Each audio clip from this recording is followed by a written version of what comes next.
Amigos e amigas do canal Vascaíno Autêntico, depois de 5 meses sem gravar vídeo, nós estamos retornando aqui para retomar novamente as gravações de vídeos e voltar a falar de futebol do nosso canal, o Vascaíno Autêntico.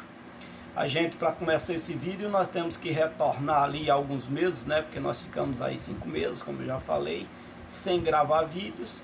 E a gente precisa dar uma pincelada aí no início do Campeonato Brasileiro. Foi onde nós paramos ali de gravar os vídeos. Pois bem, nós vamos iniciar falando que o Vasco começou o primeiro turno do Campeonato Brasileiro jogando contra os 4 campeões estaduais, sendo eles Atlético Mineiro, Palmeiras, Bahia e Fluminense. O primeiro jogo do Vasco foi contra o Atlético Mineiro, campeão mineiro, né? Lá no Mineirão. A gente ganhou o jogo de 2-1, jogando bem. Iniciamos o Campeonato Brasileiro com uma bela surpresa, ganhando o Atlético Mineiro lá dentro do Mineirão. O segundo jogo do nosso foi contra o Palmeiras, né? Foi no Maracanã. A gente fez 2-0 também, mas infelizmente nós permitimos o empate do Palmeiras. Foi 2-2, mais um ótimo resultado, já que além de campeão paulista, nós estávamos jogando com o campeão da América. O terceiro jogo foi contra o Bahia, o campeão baiano. Nós jogamos bem, mas tomamos 1-0. E aí o Bahia fechou a casinha lá atrás, nós não conseguimos fazer o gol do empate e eles acabaram ganhando o jogo. Eu até comentei no último vídeo que o empate seria o resultado justo pelo primeiro tempo do Vasco.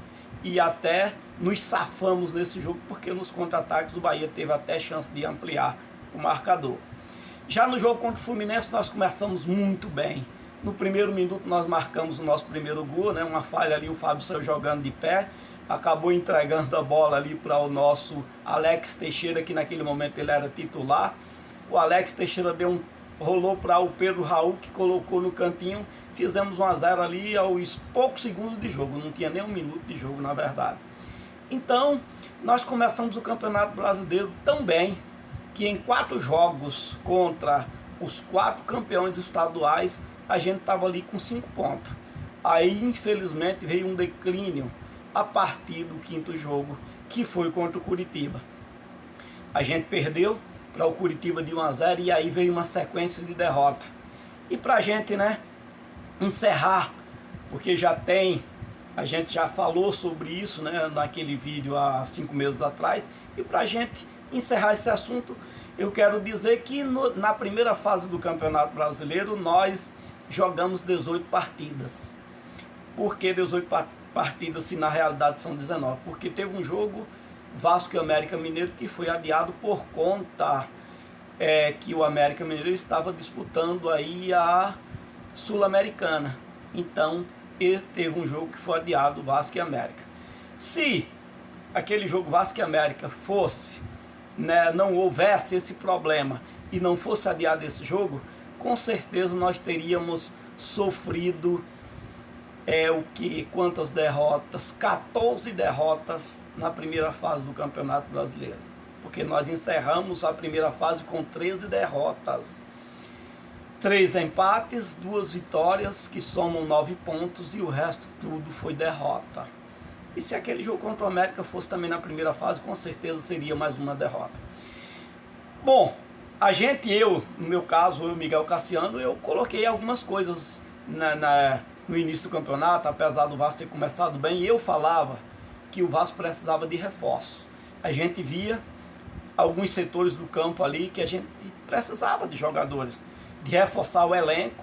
Nós precisávamos de jogadores que viessem para jogar de titular, porque a gente via alguns setores do campo ali que os jogadores não estavam ali correspondendo àquela função.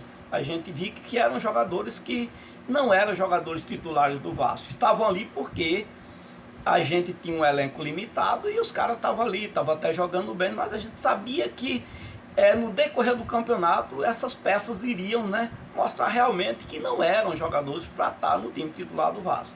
E isso aconteceu. O Vasco não contratou. E aí Maurício Barbieri foi demitido, porque além dele não estar conseguindo armar uma equipe como no início do campeonato e conseguindo bons resultados, as equipes adversárias perceberam que o Maurício Barbieri jogava muito no 4-3-3 e não mudava o esquema tático do jogo. O Vasco, normalmente, em todas as partidas que eu vi o Vasco jogando, era só no 4-3-3, 4-3-3, não havia uma mudança tática dentro de campo. O único jogo que o Vasco jogou num 3-5-2, que normalmente todas as equipes da Europa gostam de jogar nesse esquema, porque você usa os laterais como ala nesse esquema. E esses mesmos alas, eles voltam ali fechando para o meio de campo. Então, automaticamente você tem os laterais como ala, né? Porque você tem 3 zagueiros em linha, um centralizado, um pelo lado direito, outro pelo lado esquerdo. Aí você abre os laterais para jogar de ala. Automaticamente esses alas eles voltam para o meio de campo também marcando. Então praticamente você tem 5 jogadores no meio de campo, você tem 3 zagueiros e tem 2 atacantes. Então fica um time ali povoado no meio de campo, já que os alas também, além de jogarem como atacantes, eles jogam também fechando o meio de campo, né? Na hora da recomposição. E esse jogo foi contra o Flamengo, nosso maior rival. E infelizmente nós tomamos uma sacolada. Tomamos 4-0 no primeiro tempo. Sabe por que nós não tomamos uma goleada histórica ali contra o Flamengo naquele jogo? Onde o Barbieri mudou o esquema e fez um 3-5-2? Porque o Flamengo tirou o pé do acelerador no segundo tempo. Naquele momento o Flamengo estava disputando ainda Copa do Brasil, Campeonato Brasileiro e Libertadores da América, ambos com chance de ganhar esses títulos. Então, o que é que aconteceu para poupar os jogadores? Apesar de ter um elenco muito bom, o Flamengo é o nosso rival, mas a gente tem que falar a verdade. Apesar de ter um elenco muito bom, o que é que aconteceu? 3 competições, então pouparam o jogador, tiraram o pé do acelerador e nós não tomamos uma goleada histórica do nosso maior rival. Ainda bem. Aí o que aconteceu? Maurício Barbieri foi demitido, o Ramon Dias trouxe vários outros jogadores para poder compor o time do Vasco, porque o time do Vasco estava muito limitado. O Ramon Dias pegou o Gabriel, aliás o Zé Gabriel, eu ia falar o Gabriel Dias, né, que é o nosso lateral direito, que está lá ainda na reserva, jogou um jogo ali contra o Atlético Mineiro alguns minutos, se machucou novamente e voltou para o departamento médico. Porque nós temos vários Gabriéis, né? Gabriel Peck, Gabriel Dias, Zé Gabriel, e aí às vezes confundo um pouquinho a mente da gente. Mas o Zé Gabriel, que era um volante que estava lá, como eu diria, escanteado, né? Rifugado, poderia usar essa palavra, rifugado, pelos outros treinadores, o Ramon Dias colocou ele para jogar de volante e recuperou o futebol do Zé Gabriel. Hoje o Vasco depende muito do Zé Gabriel. A gente vê que quando ele sai cansado, porque ele se entrega dentro de campo, quando ele sai cansado, que entra um outro jogador para fazer a função dele, o Vasco perde o rendimento. A gente vai ver lá na frente alguns jogos que ele saiu e o Vasco perdeu o rendimento. Daqui a pouco nós iremos falar sobre isso. Então o que é que acontece? O Ramon Dias recuperou o futebol do Zé Gabriel, chegou o Medel para jogar de volante, mas que hoje quem está jogando de volante é o Zé Gabriel, hoje está encaixado de zagueiro com o Léo Pelé jogando muito bem. Veio para Chedes e Paulinho, 2 meia muito bom, né? 2 volantes. E falam volante, mas para mim um volante é aquele que joga do primeiro volante. Para mim, depois disso aí são meio, né? São meio de campo. Mas muitas das vezes falam primeiro, segundo volante. Beleza, vamos dizer que são volantes. Para Chedes e Paulinho, 2 grandes jogadores, um canhotinho, outro direito. Veio o Paê, veio o Veguete, né? E o Vasco recuperou o futebol de um time grande. A partir daí, aí o Vasco cresceu. O Vasco cresceu na competição. Se não fosse esses só 9 pontos que nós conquistamos na primeira fase, hoje nós estaríamos numa situação diferente. E por conta dessa péssima campanha no primeiro turno, nós ainda estamos sofrendo. Porque nós já saímos da zona de rebaixamento, mas voltamos novamente. Depois de uma batalha travada aí contra grandes 5 times no Campeonato Brasileiro. Porque ali não foram jogos não, foram batalhas. Nós começamos primeiro uma batalha ali contra o Fortaleza, até que ganhamos esse jogo contra o Fortaleza, saindo da zona do rebaixamento. Fortaleza hoje está na final da Sul-Americana. Depois o outro jogo, né, outra batalha foi contra o Santos. Desses aí, para mim, o mais fácil foi esse jogo contra o Santos. Mas infelizmente o VAR errou no primeiro gol do Santos. A gente tomou um primeiro gol, mas assim mesmo estávamos jogando bem.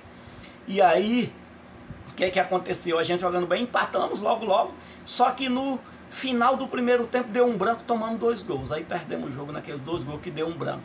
O time jogando tão bem, deu um branco tomando 2 gols, que pra mim, nessa sequência de batalha que nós tivemos, o jogo mais fácil era aquele contra o Santos. Aí depois veio o São Paulo, outra pedreira, né? O campeão da Copa do Brasil, um time que está bem armado ali, e todo mundo vê que é um time que está bem dirigido, né? Podemos usar essa expressão. O time está muito bom, está bem encaixadinho, as peças no lugar. Foi campeão da Copa do Brasil contra o nosso maior rival aí, jogando muito bem. Todo mundo viu, né? O Dorival Júnior acertou o time, que o time está jogando muito bem. Aí empatamos aquele jogo, tivemos uma chance de fazer um gol, tivemos com o Peck na trave. Na volta o Praxedes, meio desajeitado, tentou bater no cantinho, mas não acertou. Teve também uma jogada do Lucas do São Paulo, que entrou dentro da área na velocidade, bateu cruzado, seria o gol do São Paulo. Enfim, teve essas 2 grandes chances. Uma para o São Paulo, outra para o Vasco.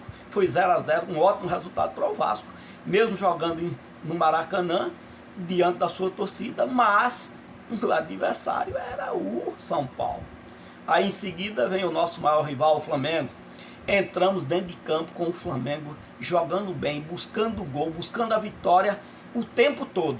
Jogamos um primeiro tempo excelente, ali no finalzinho do primeiro tempo o Flamengo também dominou. Já no final do primeiro tempo, ali os últimos 15 minutos, o Flamengo passou a ter domínio ali no final do primeiro tempo. No segundo tempo a gente entrou em cima do Flamengo, jogando em cima, procurando o gol. Tivemos chances demais de fazer o gol, não fizemos. Num contra-ataque, a bola sobrou para o Gabigol, que tinha acabado de entrar. Ele escapou pela esquerda, claro, estava sozinho, enquanto isso o time do Vasco esteve voltando, tentando voltar rapidamente. Quando o Gabigol chegou próximo da área, que ele cruzou para o atacante do Flamengo, o Léo Pelé ainda resvalou a bola, meio desajeitado, o corpo no momento que ele vinha correndo não estava bem ajeitado. No que ele tira a bola, sobra para Gerson, que dá um tapinha lá no canto e faz um gol. E acabamos perdendo um jogo onde nós jogamos melhor contra o nosso maior rival. E jogamos de igual para igual, diferente do primeiro turno, onde nós tomamos uma goleada de 4-1 e poderíamos ter tomado uma goleada histórica. Aí vem outra pedreira, quem? O Internacional. Aí vem o Internacional. Outra pedreira, outro time que está bem organizado. Foi eliminado agora na semifinal da Libertadores para o Fluminense, mas foi eliminado para o Fluminense, sabe por quê? Porque o Internacional estava ganhando o jogo, que começou a brincar de perder gol. Porque poderia ter feito o segundo e o terceiro, não fez. O Fluminense empatou e no finalzinho acabou ganhando o jogo e eliminou o Internacional da Libertadores. Hoje o Fluminense é o finalista da Libertadores, que vai jogar contra o Boca Juniors aí no dia 4 de novembro, se não me engano, no Maracanã, final. Mas nós enfrentamos aí 5 times que são grandes clubes do Brasil. Então isso deu uma queda de rendimento no Vasco, porque perdeu alguns jogos jogando bem. Ontem mesmo contra o Internacional, a gente jogou bem até tomar o primeiro gol. Depois tomamos o primeiro gol, aí deu aquele branco como deu contra o Santos. O Internacional dominou o restante do primeiro tempo todo, infelizmente. Botou o Vasco no bobo, na roda, né? Tá, se tivesse lá no estádio do Beira-Rio, a torcida tinha gritado olé, olé, porque botou o Vasco na roda.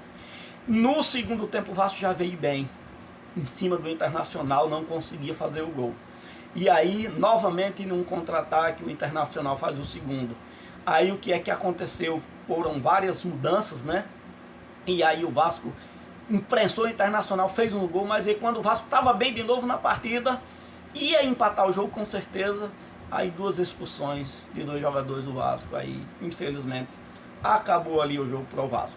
Nós temos uma sequência aí de 3 jogos também. Eu estou encarando esses jogos difíceis, mas nem tanto quanto esses 5 jogos que nós pegamos aí na sequência. Que nós vamos ter o Goiás, é um adversário direto lá em Goiás. Nós vamos ter o Cuiabá também lá em Cuiabá, e nós vamos ter o Botafogo. Esses 3 jogos, para mim, diante dos 5 que nós tivemos aí, esses jogos não são tão difíceis não. A gente pode ganhar tranquilamente do Goiás, pode ganhar tranquilamente do Cuiabá, com muito respeito a eles, e a gente pode ganhar do Botafogo também. Se a gente continuar jogando esse futebol, a gente tem condição de ganhar esses 3 jogos.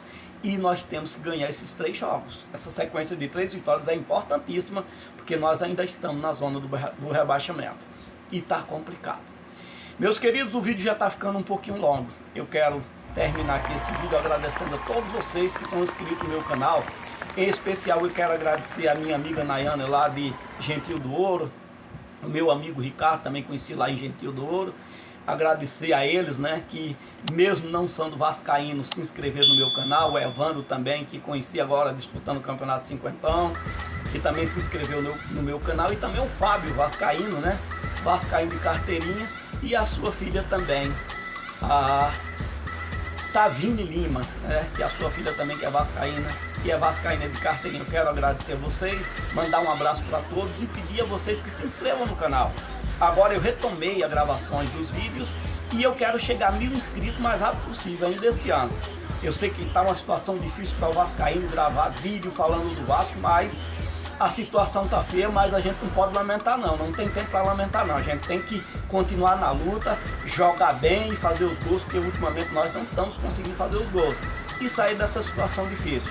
Quero agradecer a todos vocês, que Deus abençoe a todos, um abraço a todos, fiquem com Deus, muito obrigado, tchau, tchau.